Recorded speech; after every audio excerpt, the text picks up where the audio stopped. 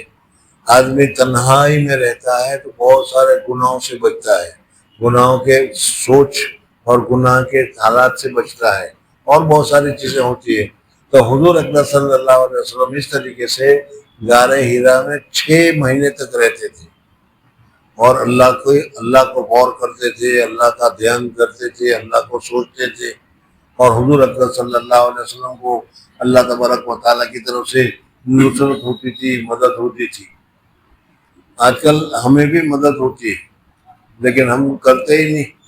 اگر تم یہ چاہتے ہو کہ بہت ساری پریشانیاں ہیں، بہت ساری الجھنیں ہیں، بہت سارے حالات ہیں، گھر کے حالات ہیں، محلے کے حالات ہیں، سمجھ میں آیا، حکومت کے حالات ہیں، گورنمنٹ کے حالات ہیں، یہ سارے حالات ہر ایک کے اوپر ہیں، اور اس حالات کو دور کرنے کی کوشش بھی کرتا ہے۔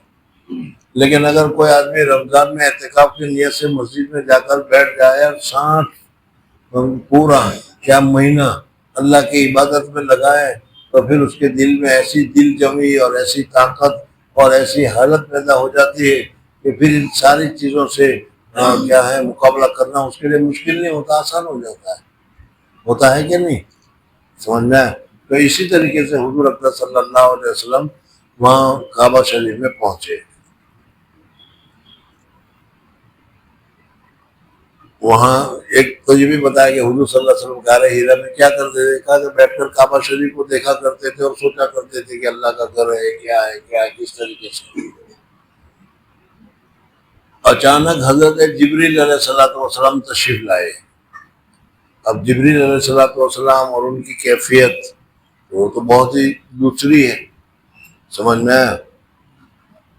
قوم لوط کی جو بستی ہے گجرات جتنی ہوگی، وہاں وہ گڑبڑ کی، اللہ نے ان کے اوپر عذاب ڈالا، تو حضرت جبریل علیہ السلام نے اپنا ایک پر مارا اور ایک پر پوری زمین کو اٹھا کر اتنے اونچے لے گئے کہ فرشتوں کی تسبیح ان کو سنانے لگی، اور مرغیوں کی، جانوروں کی آواز اوپر تک پہنچی، اور وہاں سے حضرت جبریل نے پلٹی کھائی۔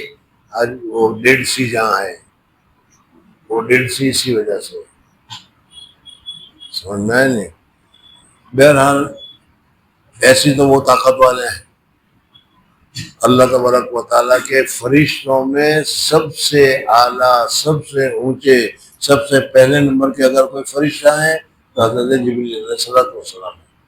حضرت جبریل علیہ السلام شکل میں آئے، انسانی شکل میں۔ پہلے تو حضور صلی اللہ علیہ وسلم کو پتہ نہیں چلا کہ کون آیا، کیا ہوا، لیکن پھر حضور صلی اللہ علیہ وسلم کو پتہ چل گیا کہ یہ کون ہے، سمجھ میں آیا؟ اور آ کر حضرت جبریل علیہ السلام نے کہا کہ پڑھو۔ حضور اکرم صلی اللہ علیہ وسلم نے فرمایا کہ مانا بقارین، میں پڑھا لکھا نہیں ہوں۔ تو حضرت جبریل علیہ السلام نے حضور صلی اللہ علیہ وسلم کو دبوچا، دھوچا، جیسے تم ایک دوست کو دوسرے دوست کو ملتے ہو اور بھیجتے ہو، اسی طریقے سے۔ چل کیا ہے، کچھ ابھی شروع ہے، چل سنا، ہم بھی بند کر لیتے ہیں، چلو پھر کل بتائیں گے۔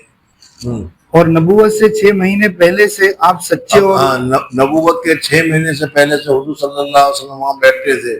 ظاہر بات ہے کہ آدمی تخلیہ اختیار کرے گا، اللہ تبارک و تعالیٰ کے ساتھ تعلقات جوڑنے کی کوشش کرے گا۔ میں کہہ رہا ہوں آج بھی ہو سکتا ہے، لیکن ہم کرتے نہیں، اس وجہ سے کہ اگر آج بھی ہم اللہ تبارک و تعالیٰ کی معرفت حاصل کرنے کے لیے، اللہ تبارک و تعالیٰ کی محبت حاصل کرنے کے لیے اگر ان تمام جمیلوں سے تھوڑا سا ہٹیں تو بہت جلدی اللہ تبارک و تعالیٰ ہمارے دلوں میں اپنی محبت پیدا کر دیتا ہے، جس کو ہم نسبت سے تعبیر کرتے ہیں۔ آج بھی پیدا ہوتی ہے لیکن ہم اس کی طرف متوجہ ہی نہیں ہوتے، اس کی جگہ پر مال دولت کی طرف میں رہتے ہیں اور اسی میں چکر کھاتے رہتے ہیں۔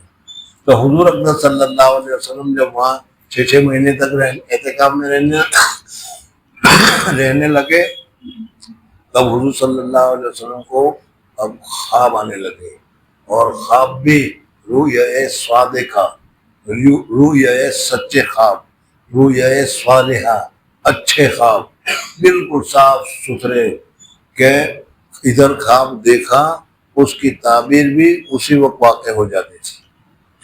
یعنی اس خواب کو دکھلانے سے اللہ جل جلالہ و من والہ حضور اقدس صلی اللہ علیہ وسلم کو دنیا کے جھمیلے سے نکال کر آخرت کی طرف متوجہ کر رہے تھے۔ سمجھنا نہیں، 6 مہینے تک ایسا ہی ہوا۔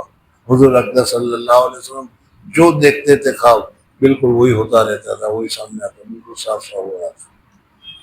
حضرت جبریل علیہ السلام ایک دن تشریف لائے، وہ ربیع الاول کا مہینہ تھا یا محرم کا مہینہ تھا، دونوں روایتیں بخاری شریف میں موجود ہیں کہ حضور اقدس صلی اللہ علیہ وسلم رمضان سے اعتکاف میں ہوتے تھے۔ رمضان، شوال، ذی القعدہ، ذی الحج، محرم، سفر اور ربیع الاول، 6 مہینے مسلسل اعتکاف میں رہتے تھے۔ یہ اس طریقے سے تو یا تو رمضان میں ہے، شہر رمضان الذی انزل فیہ القرآن، قرآن میں کہا گیا ہے، یا حضرت جبریل علیہ السلام ربیع الاول میں ہے، جیسا کہ اس روایت سے معلوم ہوتا ہے حضرت جبریل علیہ السلام غار حرا میں تشریف لائے۔ اس وقت تک حضور صلی اللہ علیہ وسلم کے دل و دماغ میں نبی نبوت کا کوئی خیال نہیں، سمجھنا ہے۔ اور حضرت جبریل علیہ السلام آ گئے اور آ کر کہا کہ پڑھو۔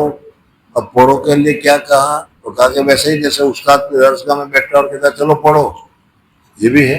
یا یہ نہیں کہ ہو سکتا ہے کہ کوئی تخت یا کوئی پتھر پر یا مخمل پر کچھ لکھا ہوا تھا، وہ ان کو بتایا کہ یہ پڑھو، اور حضور صلی اللہ علیہ وسلم کہا کہ میں ماں نبی قاری میں بھی پڑھا لکھا نہیں۔ پھر حضور اقدس صلی اللہ علیہ وسلم کو حضرت جبریل علیہ السلام نے دبوچا، 1 مرتبہ، 2 مرتبہ، 3 مرتبہ، اور حدیث میں آتا ہے کہ حضرت جبریل علیہ السلام نے دبوچا، بھیچا۔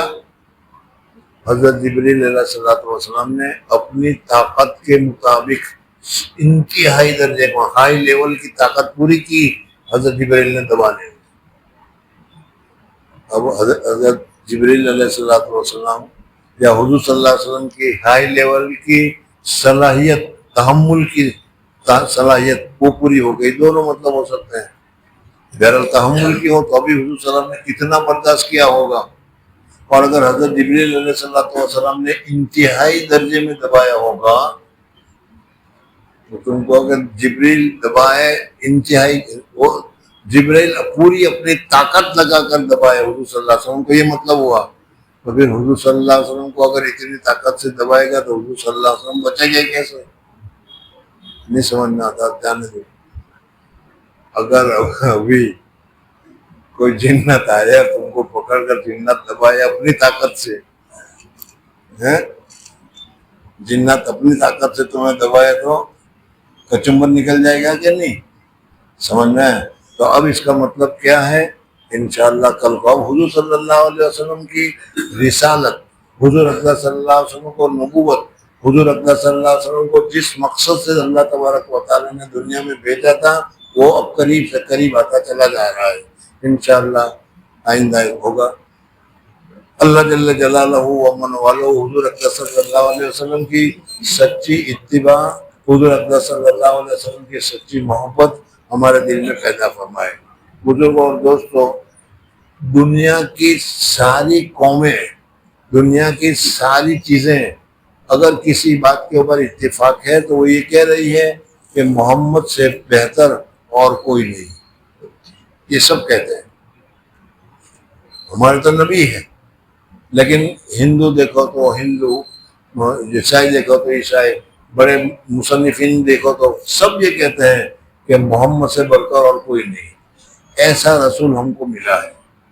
لیکن حضور اقدس صلی اللہ علیہ وسلم کی تاریخی حالت، حضور صلی اللہ علیہ وسلم 5 سال میں کیا کیا تھا، 4 سال میں کیا کیا تھا، 10 سال میں کیا کیا تھا، 12 سال میں کیا کیا تھا، 14 سال میں کیا کیا تھا، 25 سال میں کیا کیا تھا، 30 سال میں کیا کیا تھا، ہمیں کچھ معلوم نہیں۔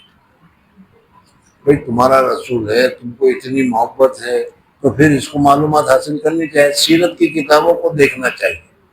ہم لوگ دیکھتے نہیں، اس وجہ سے ہمیں اپنے رسول سے محبت ہی نہیں. اللہ جل جلالہ و من والہ ہمارے دل میں حضور اقدس صلی اللہ علیہ وسلم کی سچی محبت اور محبت کے بعد سچی اتباع. اکیلی محبت کافی نہیں، یہ بھی ایک مستقل بات ہے، بتاؤں گا کبھی کہ اکیلی محبت کافی نہیں، سمجھے. محبت تو ابو طالب کو بھی بہت تھی حضور صلی اللہ علیہ وسلم کے ساتھ. اتباع ضروری ہے. اللہ تعالیٰ ہمیں نصیب فرمائے. سبحان اللہ و بحمدہ، سبحانک اللہم و بحمدک، نشہد ان لا الہ الا انت، نستغفرک و نتوب الیک.